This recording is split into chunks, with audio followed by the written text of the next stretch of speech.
are different plots to the hostilities measured out to African migrants in several cities and countries. Burkina Faso says it has removed visa fees for all African travelers in an effort to facilitate the movement of people and goods into the country. Now, African visitors will, however, be required to submit an online visa application, which will be reviewed for approval, according to the minister's clarification. The West African nation joins countries like Ghana, Rwanda, and Kenya, which have eased travel requirements for African visitors. And so I'm joined by Jide Olatuyi, the Executive Director at the Policy Consult in Abuja. Thank you so much, Mr. Olatuyi, for joining us. Yeah, thank you for having me. You're welcome. So, at a time some countries are fuming over immigration laws and demanding that African migrants should leave, Burkina Faso has thrown open its doors to fellow African citizens. How would you process that?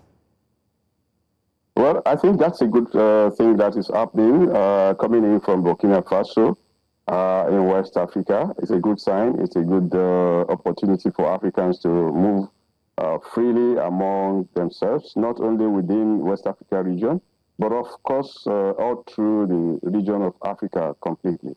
And that signposts completely with the African Continental Free Trade Agreement agenda for free mobility among Africans inside the continent of Africa.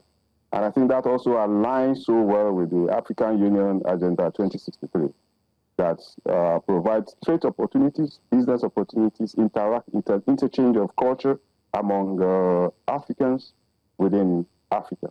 So it's a good opportunity, it's a good step, as we may say it, in a good direction. But to be able to follow it up through to full implementation is going to be another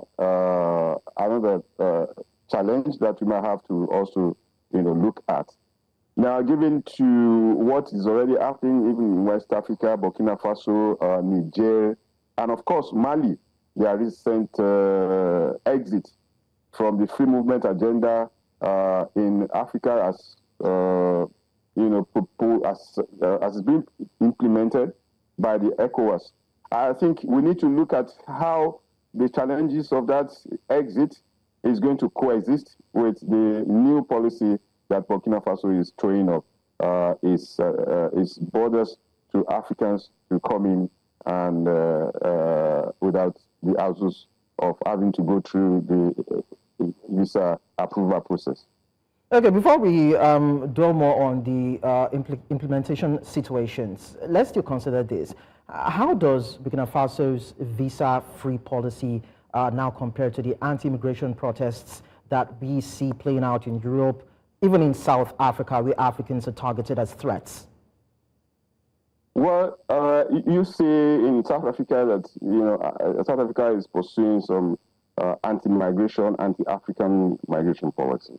Unfortunately, that is happening and it's not good for us, even as Africans inside Africa. We've seen now it is very easy for non-Africans to enter into South Africa and make trade, make education possible, make tourism possible, make businesses, possible. But unfortunately, that's not the way it is for Africans who are aspiring to migrate to South Africa, whether as labor migrants or as traders or as tourists, as the case may be. Unfortunately, that is the case. And I mean, for South Africa. So you also see the same thing happening, in Europe, Europe improving restrictions on, Africans, coming into Europe. So they're having more visa restrictions in terms of, increasing barriers for Africans in terms of their visa policies for how to control migration of Africans from Africa to Europe. So, but then the data is quite clear as far as migration in Africa is concerned. The highest mobility of Africans is within Africa itself. It's inter-African mobility that is the highest. The ones that is into Europe is not as elaborate, as much. We don't have as much as more than 30% of Africans migrating from Africa to Europe. We have more of 60 to 70% of Africans that are migrating, within the African continent. And I think that is where the African Union is coming up with the after free mobility agenda, free trade agenda for Africans to see how they can culturally integrate among themselves and also improve the idea of labor migration among Africans. How we can trade together, how we can culturally integrate, and how, of course, we can move forward in terms of our economy. We can build our own economy using the strength and the skills, and of course, the expertise of Africans, within Africa, and how that mobility, the expertise, and the skills with the experience can also, contribute to developing Africa in general. Okay, so you talk about labor migration laws. You talk about other kind of laws that would aid the movement of Africans within African countries. And of course, this free visa policy that would also aid intra-African movement of people and cargo. But then you also mentioned a while ago that there are challenges when it comes to implementing these policies. But then we still have the Africa Continental Free Trade Agreement. So why are there challenges when it comes to implementation? Yeah, well, primarily, if we look at the 2006 African Migration Policy Framework, the AMPF, that was as far as 2006 African Union had developed that framework to be able to enable, as a policy guide for all Africans, to enable mobility, migration and mobility for Africans in South Africa. That document was reviewed, I think, in 2018. Just about some few years back, the 2006 document, the African Migration Policy Framework, was reviewed in 2018, and it further enhances the enablement of Africans to be able to migrate effectively and work, among themselves, cross border, within the over 54, 55 countries of Africa. That's the policy framework as far as African Union has provided, framework that African Union has provided for Africans to be able to move freely among their continents. In addition to that is what we now have, the African Continental Free Trade Agreement. That just happened between 2018, 2019, and 2020. I think most African countries have already signed that, and it's been operational. I mean, it's something that all African countries are looking forward to and seeing how well of it can, future be developed in future, and at the same time help countries within the continent to, interdependent among themselves and intra-develop the continents as the case are.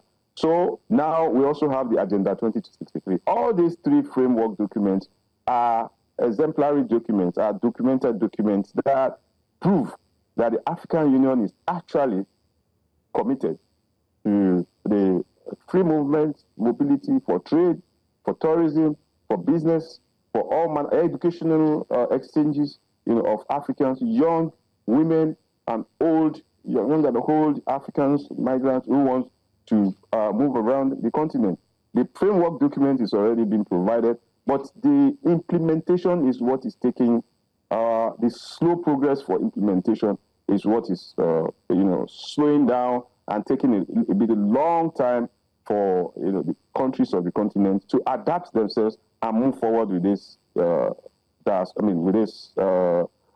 framework agreements that are already on ground. For example, we have in West Africa a fully developed protocol for free movement. We have the right of entry, we have the right of residence, we have the right of establishment for all the 12 states. Of course, the 15 states before Burkina Faso, Mali, and Niger, exited the ECOWAS region. And it's been functioning very well, at least the first two stages. The right of entry for every community citizen in West Africa, and of course the right of residence, and that is given. So you have 90 days as a West African, as an ECOWAS citizen, to move freely and trade, at least for 90 days. The first 90 days that it's renewable, to move around, for tourism, for work, for stay, for whatever it is that you want to do. As long as you do it in a more in a regular way. So you have that already entrenched, and it's already on record that it's a model. That free movement agenda that ECOWAS is pursuing right now is a model for every other regions in Africa. So I think the model can be replicated without any sign or any issue that may contradict what we are saying. The only challenge that the region of West Africa is having currently is in the area of establishment. How, when you have entered freely, when you are now residing, how your business can prosper. And I think that's the final stage of the free movement agenda as far as West Africa is concerned. So it's something that is, we can replicate in East Africa, in Southern Africa, in Northern Africa, and all these other regions, and even in Central Africa as well. So it's a good thing that is coming in from Burkina Faso, given the experience that is already on ground, and it will open up a lot of opportunities, even for Burkina Faso and for other, countries of the continent of Africa. Okay, so you just talked about some of these African countries ruled by junta leaders that have exited ECOWAS, of course, the Sahelian states, as it's been called. Some people have actually said that maybe, most especially for Burkina Faso, the scrapping of the visa fees genuinely does not, let me use that word, promote Pan-Africanism or unity as one would actually think.